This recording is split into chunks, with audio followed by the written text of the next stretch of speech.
Sa mahabang daloy ng kasaysayan, ang wika ay naging isang mahalagang bahagi ng ating buhay. Sa kasalukuyan, ito ay patuloy na nagbabago at nadadagdagan sa lipunan ng mga Pilipino. Ngayon, samahan ninyo kami sa isang makabuluhang paglalakbay.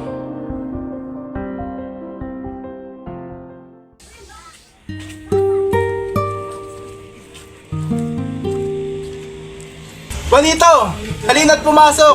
Baka mahuli tayo sa klase. Saglit lang, hello, at bababa ako!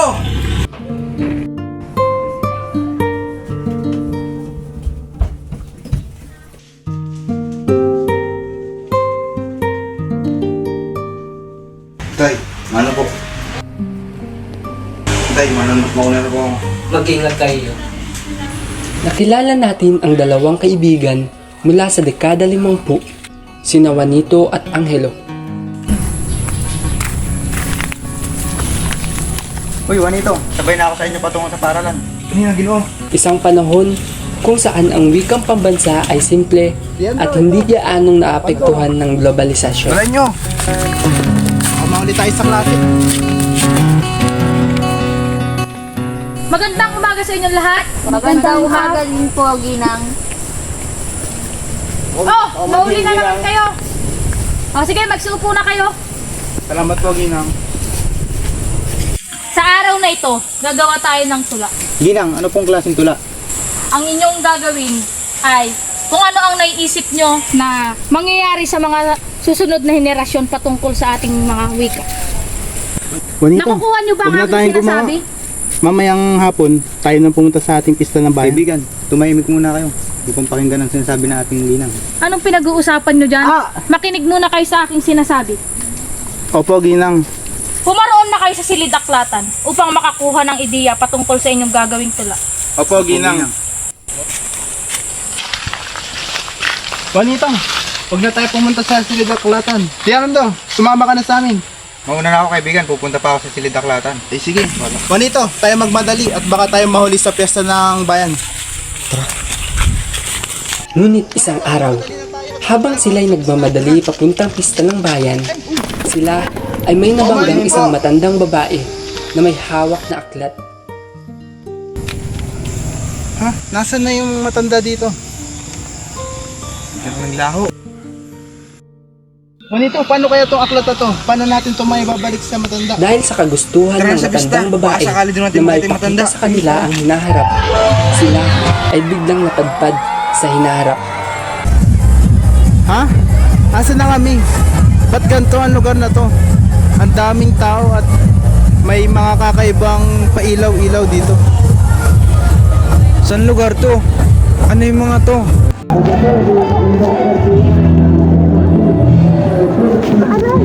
Oh, manin, binibini. Ano ba yan? Tumitingin sa dinadaanan? Ano ba yan? Gosh!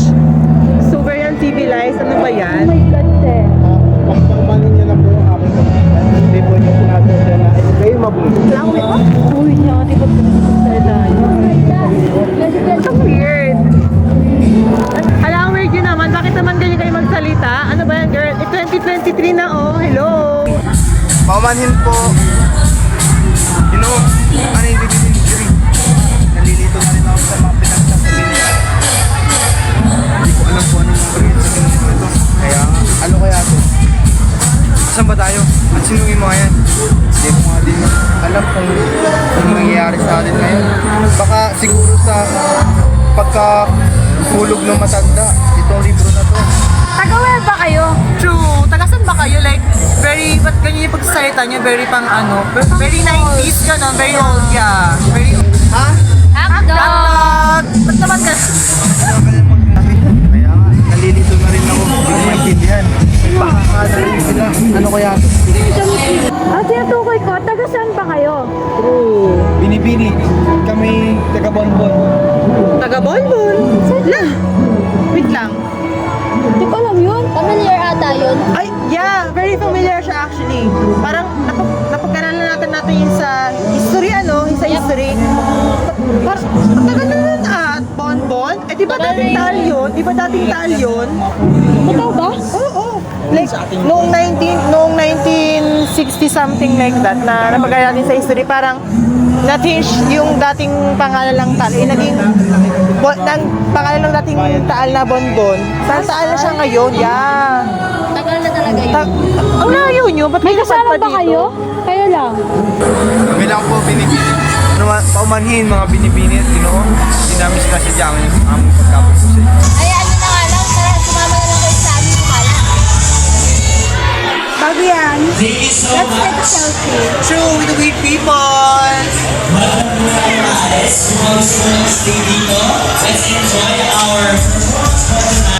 Samahan natin sila sa kanilang pagtuklas sa iba't ibang wika at sa kanilang pag-unawa sa kahalagahan ng pagpapanatili ng ating wikang pambansa sa kabila ng pagbabago. Makikita nila ang iba't ibang wika na ginagamit ng mga tao mula sa mga lokal na dialekto hanggang sa mga banyagang salita, pati na rin ang mga iba't ibang teknolohiya na naimbento sa kasalukuyan.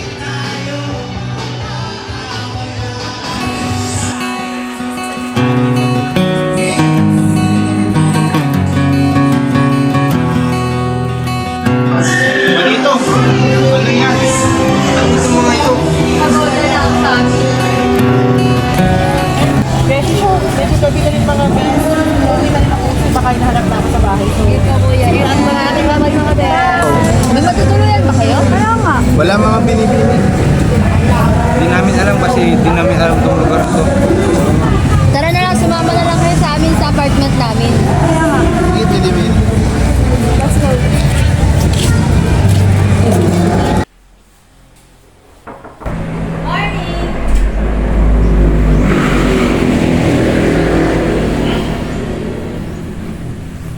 Ba't ano ito?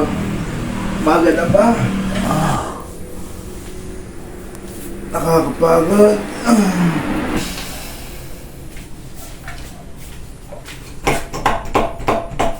Paano to ang hilo? Binibini! My gosh, ano ba yan? Pinto na nga lang, di pa alam buksan. Ayun na kayo. Dito. Pasensya na binibini. Who's that, ate? Bisita lang natin to. Do you know this game? Let's play. Sige na, please. Mamaya na lang, Ading. Punta mo na sa kwarto. Sige, ate.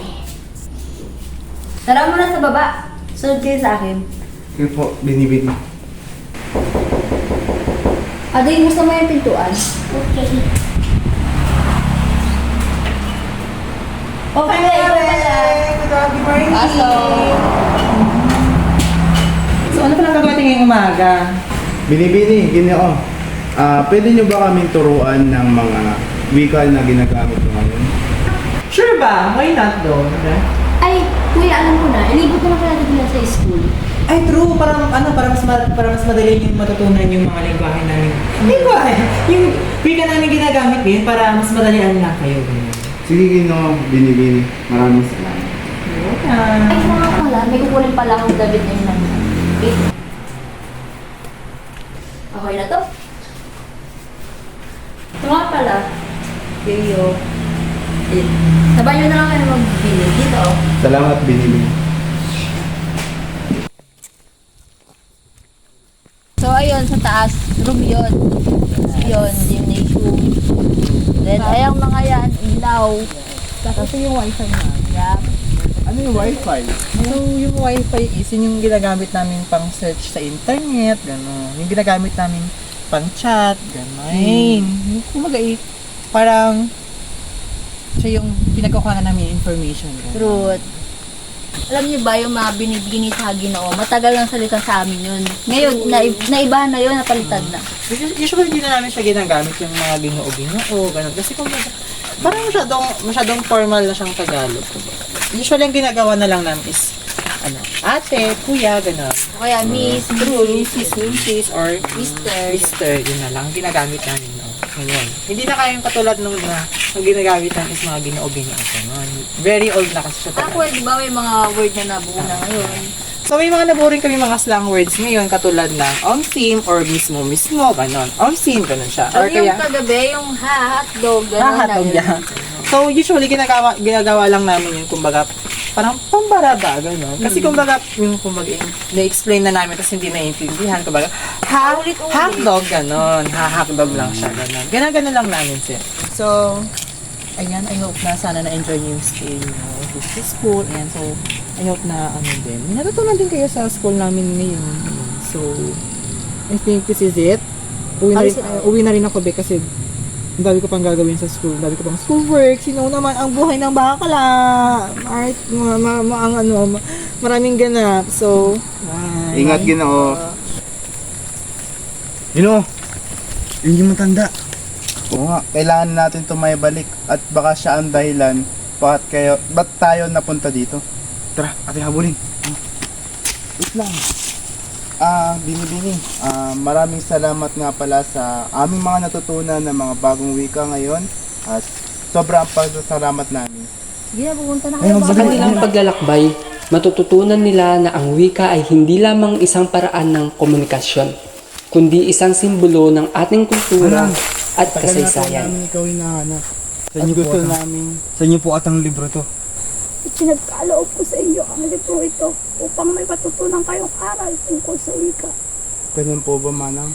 Doon ang daan. Maraming salamat po, Manang. Ha? Ba't wala na siya? Makikita nila kung paano nagbago at natututunan ang ating wika sa paglipas ng panahon. Manito, naalala mo ba itong lugar na to? Oo. Doon tayo nagkaklase. Kasama si Ginang Olivia. Nakabalik na tayo sa nakaraan, Juanito. Oo, dahil sa matanda siguro. Juanito, tayo maggawa ng pinapagawa ni Ginang Olivia na tula. Oo pala, may iniwang pala sa ating gawain. At nakaisip na ako ng pamagat, ang bagong wika. Tama, tara na, maggawa. Yan, Juanito, ang ganda. Ang bagong wika. Makaluma, makabago. Tila ba isip na pabago-bago? Sa panahon ng tayo moderno, ang wika at tao, paano magtatagpo? Wika noon sa wika ngayon. Magtutuloy sa kasalukuyang henerasyon. Wikang binihisan at pinalitan. Naghahanap ngayon ng pagkakakilanlan. Uusbong, makabagong salita. Mawawala, salitang matalinhaga. Maraming katawagan, maraming halimbawa. Digimon, Taglish ang tawag sa nila. Wikang ginagamit, wikang sinasambit. Wikang makabago sa isang saglit. Wika na kailangan ng sinuman. Wikang magsisilbing kayamanan, magpakailanman. Sa huli, natuklasan nila na ang wikang pambansa sa kabila ng pagbabago ay mananatiling isang mahalagang bahagi ng ating kultura.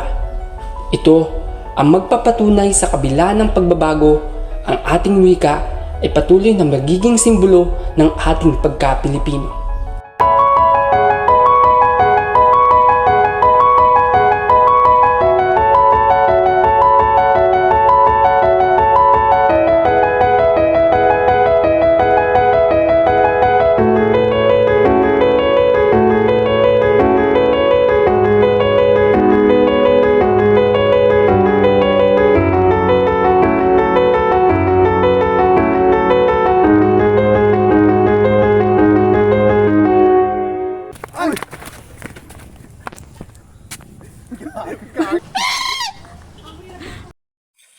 Sa araw na...